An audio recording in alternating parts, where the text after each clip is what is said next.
Hey, everybody. Welcome back to another episode of a God Shift podcast. I am your host, Shayna Rattler. If you have ever listened to one of my episodes in the past, you know that I start off asking for a favor. And so it's an easy favor. Don't worry, I'm not going to ask you for your firstborn child or anything crazy like that. I just want your help in getting this information into the hands of more people. So what I would like for you to do is wherever you are consuming this podcast, whether it's on your laptop, your tablet, your phone, take a screenshot. And when you take that screenshot, I want you to post it on your social media. And when you post it on your social media, I want you to do two things. Number one, tag us here at A God Shift. And when you do that, if you will post either your biggest aha moment or your biggest takeaway from the episode. To be honest with you, and I was telling someone this last night, I really don't focus a whole lot on the metrics of my podcast as it pertains to the specific number of downloads. But I do focus on being able to help as many people as possible to have hope. And so the more of us that share this episode, the more hands it can get into, the more people that can realize that a greater level of destiny is waiting for them. And this is how that they can help to get there. So if you would do that, I would greatly appreciate it. So I am going to read my guest bio, and then we are going to get straight into this conversation. My guest today is a speaker, teacher, writer, and researcher who helps you understand the process for creating true success in your life by understanding how to use your brain the right way, overcoming your problems, achieving your goals, and ending frustrations. He is the host of the podcast, Using Your Brain for Success, author of Rebalancing Your Brain for Success, and creator of Neurostate Rebalancing, a process which automatically gets your brain working the right way to bring you the life you want. He is also an experienced marriage and relationship coach, host of the Growing in Love for Life podcast, author of more than 20 books, and creator of 4 relationship coaching programs. Welcome to the show, Liam Naden. Hi, Shayna. Thank you for having me on your show. Yes, I'm so excited to interview you. I have a lot of different types of experts rather, that I interview on my show. And even though my podcast is very much so a faith-based podcast, I love interviewing non-faith-based experts because no shade to my pastors and ministry leaders that are out there, but many of us, and I say us because I'm one of those as well, but many of us tend to have the same answers, right? So when people ask questions, many of us tend to have the same come from and tend to have very similar answers. So I love when I'm interviewing an expert on here that is coming from a completely different direction. And all of us know that our brains are like the central hub out of our bodies, which means it controls everything. So I'm really excited to get into this conversation of how we can use our brains to actually create the life and the legacy that we desire. So I'm really excited for this conversation. So Right. I want to just set some context for our conversation first, and then I want to get into a little bit of your story before we segue into giving our listeners some advice. So my definition of a God shift is the moment a disruption in your life collides with God's purpose and moves you into a greater destiny. And I believe that these unexpected circumstances, these disruptions, I believe that they're used in our lives as an invitation to invite us into a better life. So can you ever think of a time in your life where you've had to overcome some level of disruption, whether it was a setback, a delay, a disappointment, anything like that? Sure can. Well, how many would you like me to list? But I think I've had one major one, and that's what really attracted me to your show, because it is all about having a shift. And what I've learned from the sort of calamity that happened to me is that everything in the Bible, everything that religion teaches, has a scientific basis. And that's what's really exciting. It's not just about faith and belief. You can actually prove scientifically and biologically what the Bible teaches about having faith and letting go and all those things and creating a shift in your life. But to answer your question, the shift happened for me in my mid-40s. And up until that point, I've been one of these sorts of people many of your listeners, and you can probably relate to this, where you're driving for success. You want to be the best you can be. You want to, be rich and happy and successful and have all these things in your life. And you don't want to just settle for something pretty ordinary, if you know what I'm talking about. And so I tried lots of things. And from my earliest memories, I can remember trying to figure out how can I be happy and rich and successful. And I was brought up a Christian. I was brought up in a Catholic family. I'm the eldest of 8 children. And I was taught by my parents, my teachers, the priests, all of the people that in the community, that if you wanted to be happy and successful, what you need to do, it's very simple. You ask God for what you want. Yeah. You pray to God and God will give you. You ask and you'll receive. Yeah. So I took that very seriously. And I can remember going to church, every day for a whole month when I was about 8 years old, showing up as this little boy in the church. I think it was 6 o'clock in the morning or 7 o'clock in the morning every day, because I thought, not so much I was aware that I thought it, but I thought, I'm going to test God, because he said, ask and you'll receive. Yeah. And I can't remember what it was. Yeah. I'm not just going to try it out. I'm going to work this and prove it that it works. So if I go to church every day for a month and ask for this one thing, well, everyone's telling me ask for it. Well, surely he's going to give it to me if I ask that many times. Yeah. So that's what I did. And I can't remember what I was asking for. It was something, trivial, like I wanted to win a competition at school or something. Right. The spelling bee. But of course, yeah. But I didn't get what I wanted. And I noticed that as I went along and I really tried harder and harder the prayer thing. And I'm not bagging the prayer thing. I'll tie in later to how powerful it is and how to do it the right way. Okay. So you really can get what you want. But I obviously wasn't gelling for me. And I looked at my parents, my teachers, other people, and what I was after was a life of real happiness and success. And not many of them, if any of them, seemed to have it. They all seemed to have problems, stress. They didn't seem to be any richer than anyone else. Right. Or any happier or less problem or more problem-free than anyone else. So I thought, well, maybe this isn't the answer, and it's not working for me, really. Whatever I'm doing is not right. So I went through a whole sequence of things over the next, really, 2 or 3 decades. I went into the whole self-help personal development field, and I did all sorts of things. I went to seminars all over the world. I read books. I did all sorts of techniques and methods and strategies from NLP and, reprogramming your subconscious mind. I used to buy self-hypnosis recordings. We've probably heard of those where you can reprogram your brain and reprogram your thoughts.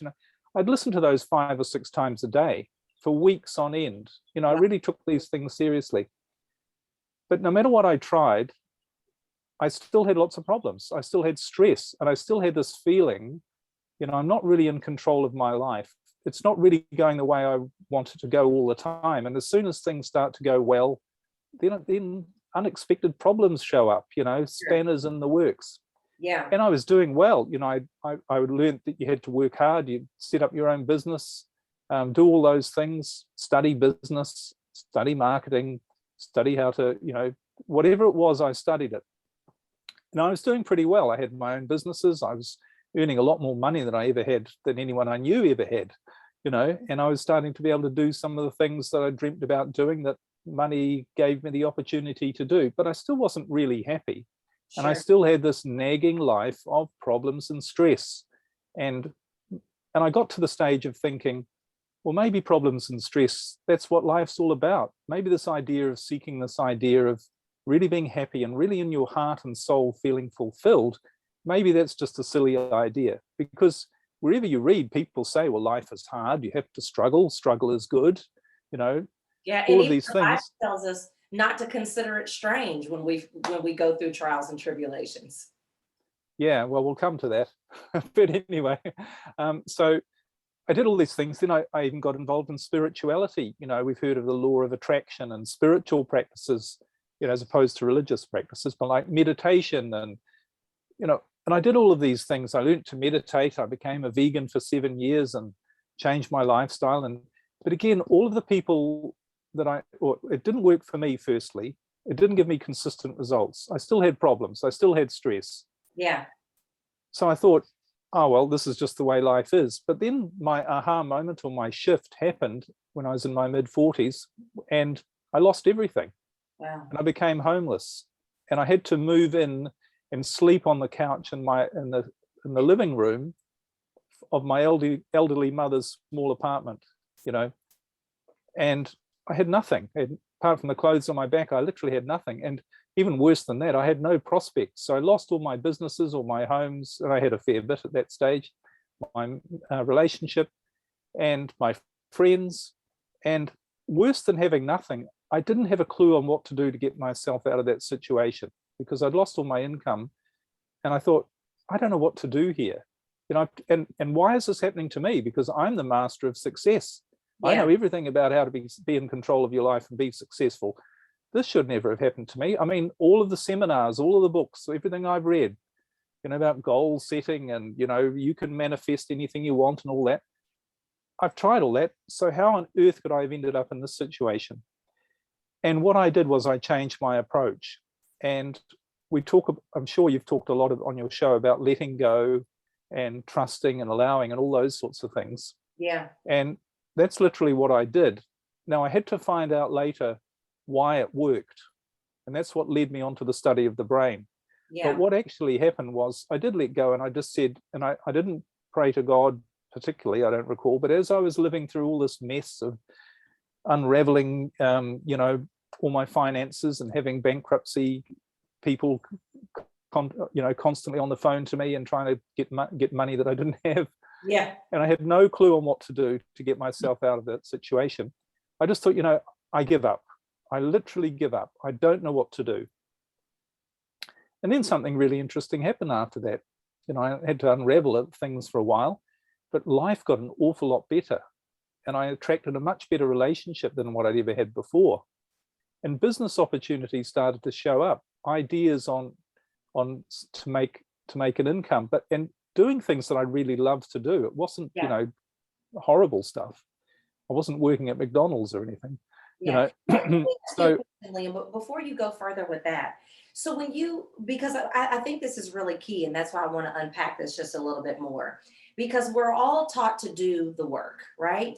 And you mentioned several of those things that the work consists of, like, seminars and reading books and hiring a therapist, and, all the things that we're taught to do when things are not going well. And you had done all of those things. So when you realized that in spite of doing the work, you still weren't getting the results, like, what were you thinking to yourself, or what did you learn at that point? What I learned was, I didn't learn it. Like, why did it have to happen? You know what I mean? Why did that have to happen? Well, because, put it simply, I was using my brain the wrong way. And what I learned was, you can do all the work you like, but here's the thing about your brain that virtually none of us realize. And that is, there's a few things we don't realize about who we are and what our brain is. One of the things we don't realize is that God's purpose for us for being here biologically is to be the best that you can be. Because if you look at anything in nature, and this is what I did, I took it back to the bare bones. I wanted to prove to myself why my life was working so much better when I wasn't putting in so much struggle and pain. Mm-hmm. And I looked around nature. There is no struggle and pain in nature. There's life, death. But if you really look at nature closely, and I encourage your listeners and to go out and just watch a bird for 5 minutes. How many of us have ever done that? And you watch a bird and how it interacts with its natural world. There is no struggle. It knows exactly what to do. It does exactly what it's supposed to do at every moment of its life. And of course, it might die, and that's a natural part of life. And as we know, death is just a change anyway. So it is about doing the work, but it's about doing the work in the right way. Yes. Because not only are we biological beings, but God has told us your purpose is to be the best you can be. Because that's the purpose of all life, is because when you're the best you can be, that's when you not only survive the best, but that's when you thrive. Yeah. And you play your biological role in continuing the species, which is really the purpose of all biological life. If you ask a biological scientist, he'll say that's the purpose of life, is to create more life. So you literally, when you accept that biologically you're designed to be the best that you can be, the next thing you realize is that God has provided you with the tools to do that. I mean, he hasn't come up with this, I want you to do this, but I'm not going to allow you to be able to do it. Right. So he's given us the machinery to be able to do it. But if you don't use it the right way, you're not going to be able to do it. Right. And the brain happens to be the machine that you've been given, whose sole purpose it is to help you survive, but its purpose is to make you the best you can be. That's what it's actually designed to do. And when you realize that, you realize, well, it's a little bit like a motor car. Now, you know, if you have a car and you want to go from point A to point B, you have to learn how to drive that car. You have to learn how to drive it. You have to learn how to use the machine. If you don't know how to use it, what hope have you got of getting to where you want to go? And you don't get in and go, well, I'll try these things, and if I end up with problems, oh, well, I'll just try something else. Or if you're trying to make the car go and you don't know what to do, and you've got the handbrake on and you haven't even turned the engine on, and you think, oh, I'm not trying hard enough. So you get out and you get behind the car and you try and push it to where you want to go.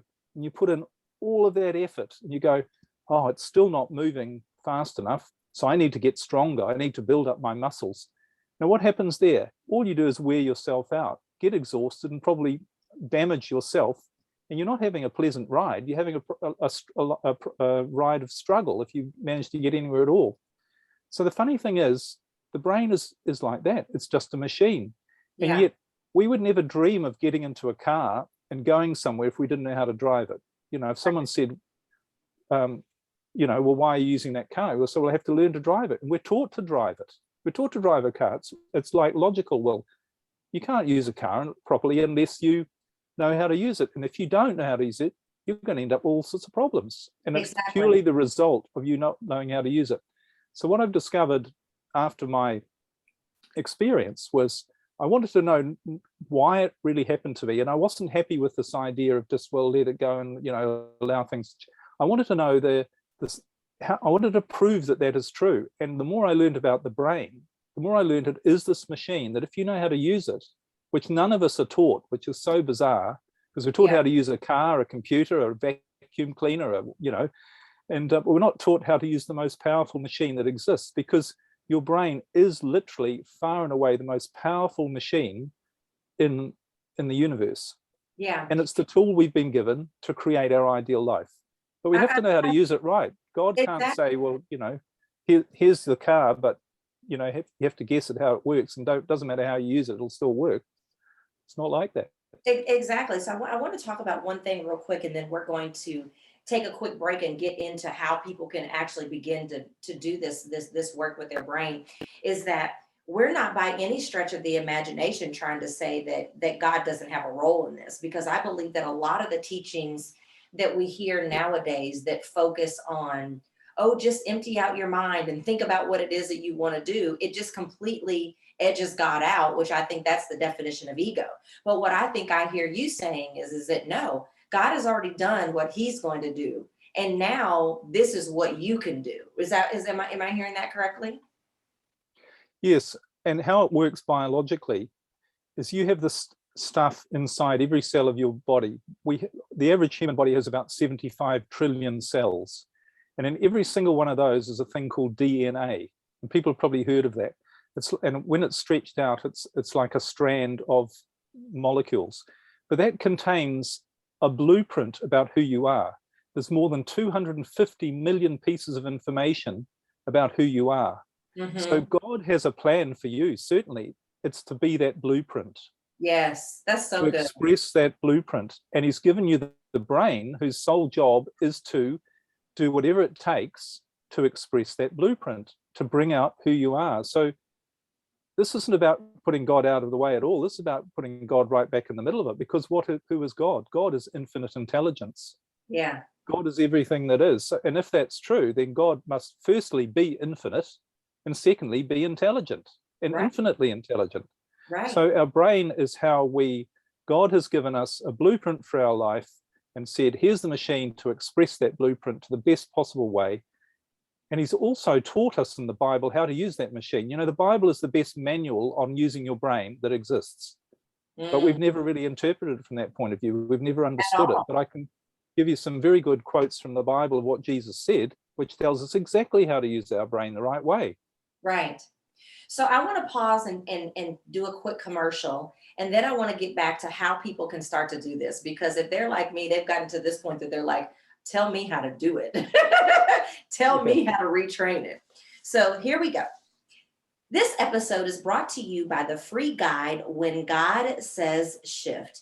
Inside, you'll discover the 4 shifts required to follow God's plan to move you into a greater destiny, expectancy, and possibility. Head to GodSaysShift.com. That's GodSaysShift.com to access it now. All right, Liam. So let's get to it. I love to go beyond concepts and theory and really get into the tangible how to. That's one of the areas that I personally believe that church has failed many of us, that it'll tell us, like what we should do and why it's important to do it, but they don't necessarily tell us how to do it, right? Like they'll say, oh, you should surrender. Well, how in the heck do I do that? Oh, you should do this. Well, how in the heck do I do that? And it all sounds good on Sunday, but then on Wednesday, when trials and tribulations arise, we're like, I don't know how to do any of that stuff they suggested that I do on Sunday. So I want to get to some of the how to. But first, I want us to talk about before we start to get into the technical aspects of how we can kind of make sure that we're retraining our brain and using it the right way, I want us to talk a little bit about what, in your opinion, can be some of the benefits of the fact that nothing was working, right? So you've done the work, you've done all the things, you've done everything that everyone has suggested that you do, but you're still experiencing disruption in your life. Like if you're trying to create a better life, how can those unexpected circumstances and the fact that things are not working, how can that actually still be beneficial for us? Well, it teaches you what you're doing wrong. It's a bit like if you're driving your car and the engine blows up, you go, aha, I've been doing something wrong here. So it's a wonderful, and again, I don't think there's anything, it's about perspective. All so-called problems are really opportunities. And I love something I share with the people I coach often is when you're facing problems in your life, instead of saying, why is this happening to me? We often say that, why is this happening to me? Instead, say to yourself, why is this happening for me? And you start to get a completely different perspective. Yeah. And for me, losing everything and becoming homeless, at the time, it seemed like a problem, but in hindsight, it was the best thing that ever happened to me. So I could say that's part of God's plan, was to allow me to have that experience so I could learn how to run my life the right way, and to finally discover what I'd always been looking for, which is how to live a really fulfilling life without problems and stress, which I realize is God's plan for all of us, is how we're supposed to live. That's so good. Everything is about awareness and perspective. And the funny thing is, when you use your brain the right way, your awareness shifts and you start to see the truth about everything. And this is one of the problems with the world today, is so many people are running around with completely the wrong perspective on everything. They're stressed and worried and upset and afraid about things that really, if they looked at it a different way, there's nothing to be afraid about. You can live a perfectly happy life no matter what your situation, if you realize that you can change your perspective and that everything happens for a reason, and a good reason. And as I say, most of the things we're afraid of, it's just, you can't see this when you're not using your brain the right way. But when you do use your brain the right way, you look around and say, why was I so worried about all these things all the time? Right. And here's a quote from what Jesus said, if I could quickly throw in. Sure, please. He said, do not be anxious about your life, what you'll eat and what you will drink, nor about your body, what you will put on. It also says in the Bible more than 360 times, do not be afraid. Be not afraid.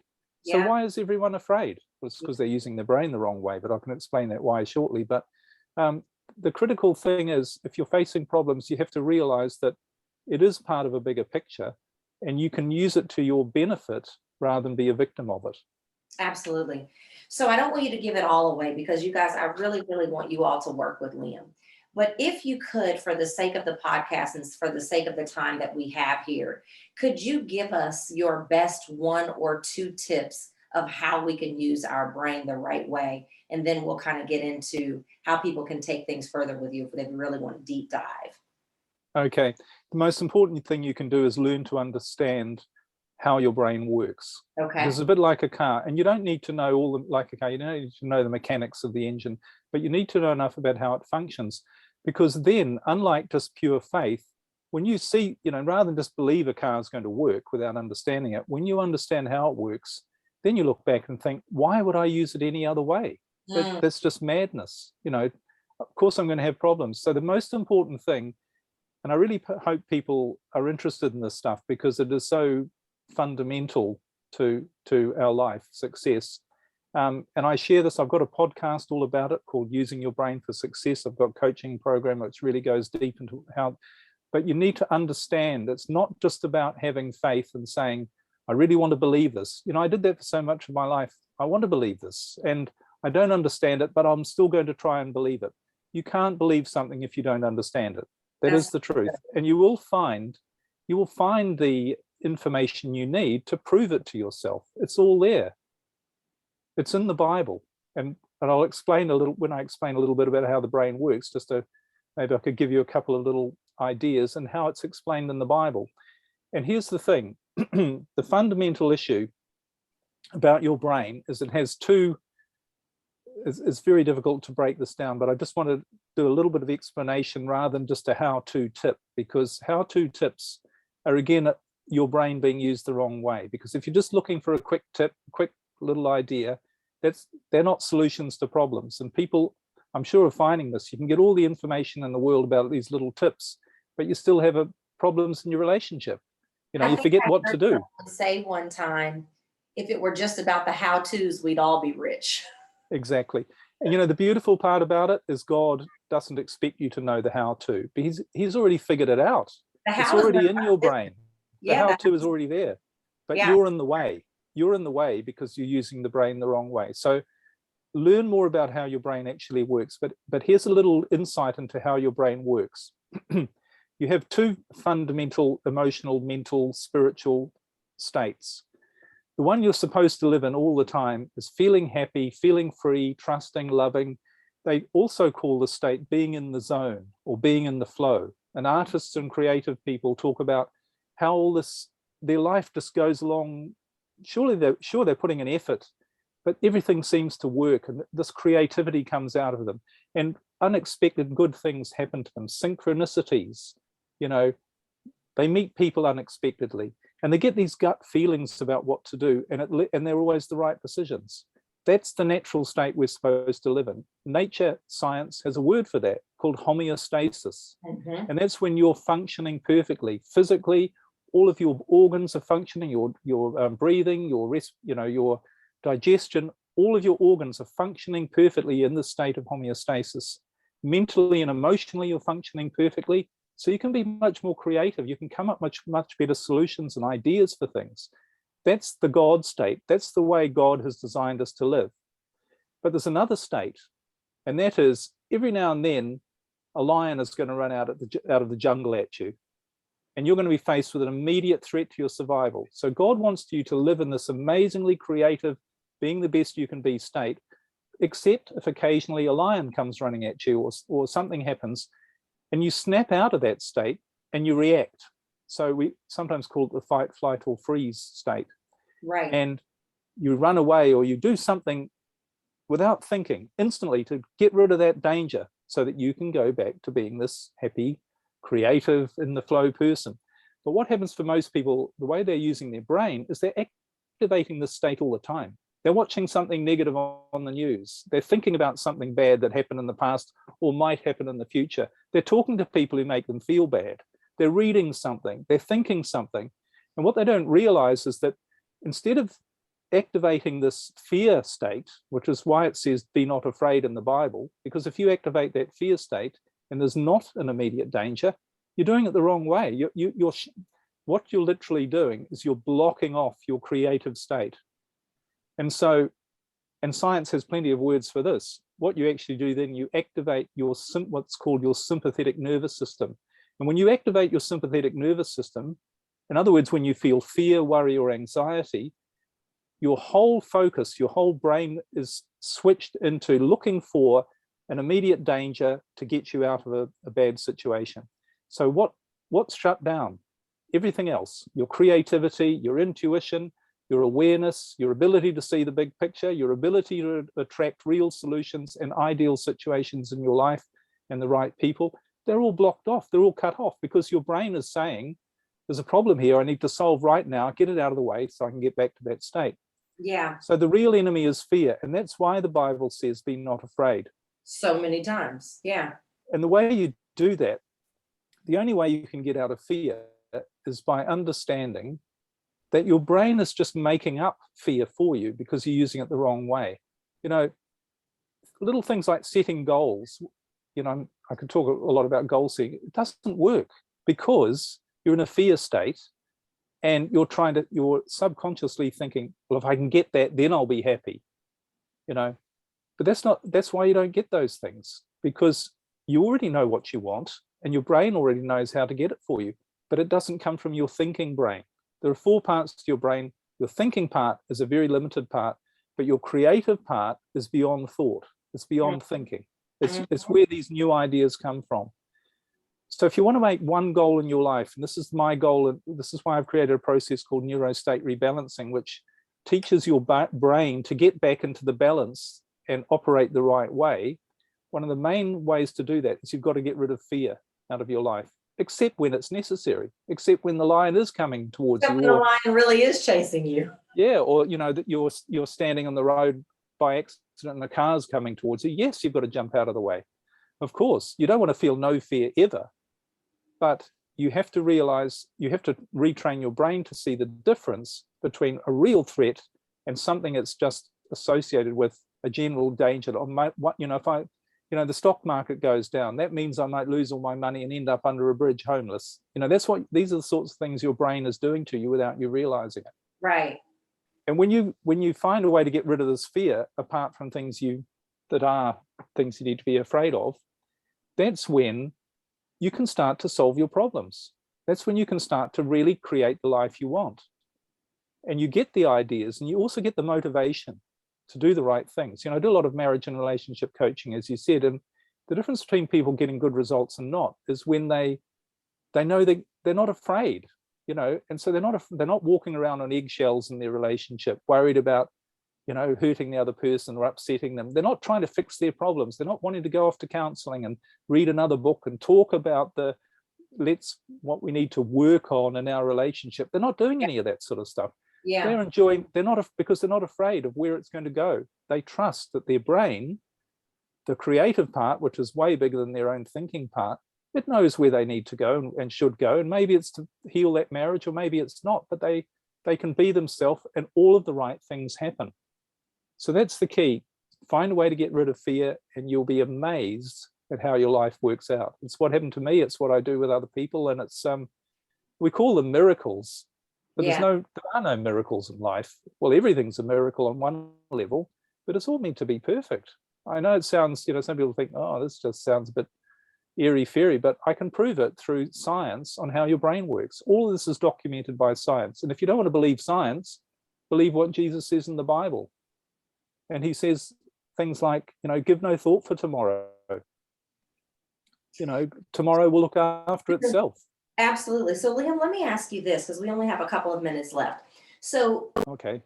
The reason why fear is mentioned so many times in the Bible is because that is one of the most common barriers that keeps people from moving forward in life. So one of the things that I heard you say when you were just alluding to some of what the problem is that they need to find a way to kind of get past the fear state so that they can begin, because until they eliminate the obstacle, it's going to be difficult for them to replace the obstacle with a solution.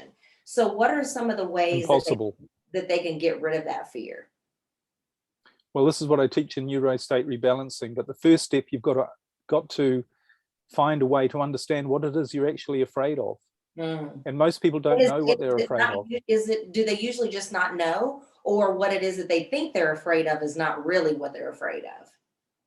Well, what you think you're afraid of and what your brain is telling you that you're afraid of, and therefore making you fearful, are usually two different things. Mm. And in fact, what you think about anything and what your brain thinks are usually two different things. And that's why you could say, what do I want? Ask yourself the question, what do I want to be happy? And you can come up with a list. None of those things might be, and probably won't be, the things that will make you happy, which is why if you actually got them, so if I have $1 million, I'll be happy. I want $1 million. To be happy, I need $1 million, or I need to make this marriage work, or I need a bigger house. Yeah. And you get those things and you're still not happy. It's because the thinking part of your brain doesn't know what you need to be happy. Your creative brain does. And it's the same with fear. You can think, oh, this is what I'm afraid of. This is why this is all the reasons why I've got problems in my life. This is what I need to do about it. But if you're using your thoughts, that's not what that part of your brain is designed to do. So you can't figure out what you're afraid of just by using your thoughts. You can't sit down and think, well, what am I afraid of? Oh, I'm not. You have to find a process to really dig into and say, what's my brain afraid of? Why is it controlling, why is it making me feel this way and sabotaging, if you like, me being happy? So, and that's what I teach in neurostate rebalancing, is a way to uncover your fear, because it's not just as simple as sitting down and saying, what am I afraid of? You probably don't know. Exactly. So we're going to get to in a minute how people can take things further with you if they want to learn more about how to do this. But before we get into that, is there anything else that you would like to share with our listeners before we wrap up? How many hours have we got? We've got about 3 minutes. Yeah. Well, nothing really. I guess the message is for people that the way you perceive the world isn't necessarily true. And how you perceive yourself is not who you are. You're not some limited victim of circumstance at all. You have a machine between your ears that has more power than trillions of times more power than all of the computers on the planet. So, and you've been given that. And if it's got all that power, don't you think it has the power to create your physical body? Don't you think it has the power to solve any problem in your life? Yeah. It absolutely does. It's what is, it's just so incredible. There've been vast books written on the power of the brain, and we're still not even anywhere near understanding its power. We're still in awe of its enormous power. So you do have the answers. You do have the solutions within that. You've been given that machine, that database of solutions to give you the ideal life. So all you need to do is realize and understand that it's there and learn how to use it. And you'll look back and you'll think, why did I ever get up and try and push my car? Why did, that sort of thing. Awesome. This is amazing and fascinating. So Liam, how can our listeners find you and follow you? So your social media, your website? Well, the easiest way is probably just my website, which is just my name, liamnaden.com. I've got my podcast there which goes into a lot of detail about how this all works. Okay. In fact, the last episode I've just recorded is about how the Bible teaches us about how your brain works. Awesome. So a lot of what we're talking about.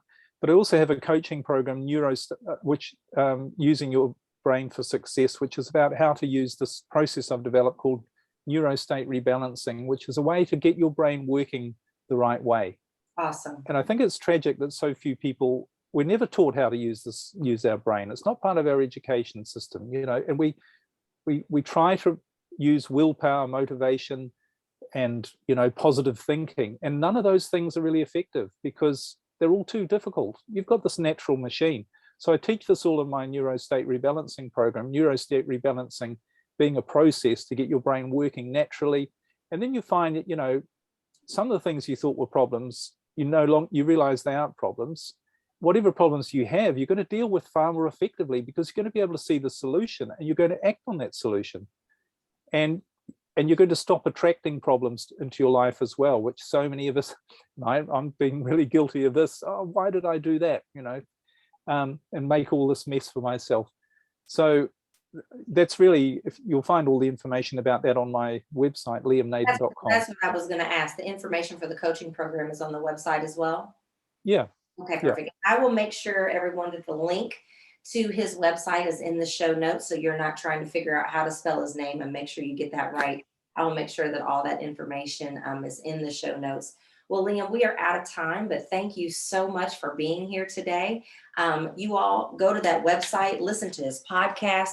For some of you, I think you already know that you need to get in this program because he's absolutely right. We've been told that the brain is powerful, but that's only one part of the puzzle. We have to learn how to make it operate in its most powerful state. So I encourage you all to listen to his podcast and get his information. And I also encourage some of you as well to join his coaching program. So you all, thank you so much for listening to another episode of a God Shift podcast. I pray that this one has been a blessing to you, and I encourage you to go back and listen to some of the previous episodes and some of the future episodes as well. Don't forget to take a screenshot and to share this on your social media and tag us here at a God Shift. Again, I appreciate you being here, and I will talk to you next time. Thank you guys. Bye-bye.